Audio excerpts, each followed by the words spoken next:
Nakipagbuno ang isang babae sa isa umanong tulak ng droga na nawawmali nang alukan ng suspek ang babae ng shabu kaya naaresto ang suspek sa tulong ng mabilis na pagresponde ng mga opisyal ng barangay sa San Felipe Bata sa Aliaga, Nueva Ecija.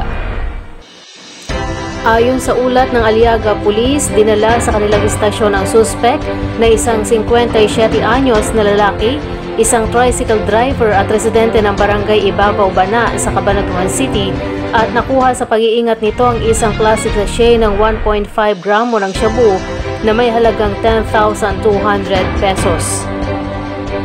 Sa ulat, alas 10 ng umaga sakay ng kanyang tricycle ang suspek na huminto umano sa tapat ng bahay ng babaeng biktima.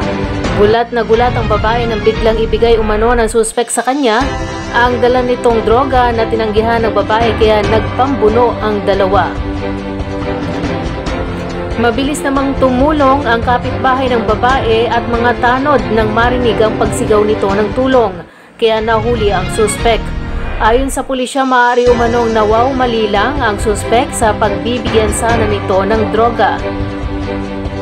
Dahil dito kaya naaresto ito at nakatakdang sampahan ang kasong paglabag sa Section 11, Article 2 ng Republic Act 9165 o ang Comprehensive Dangerous Drugs Act of 2002.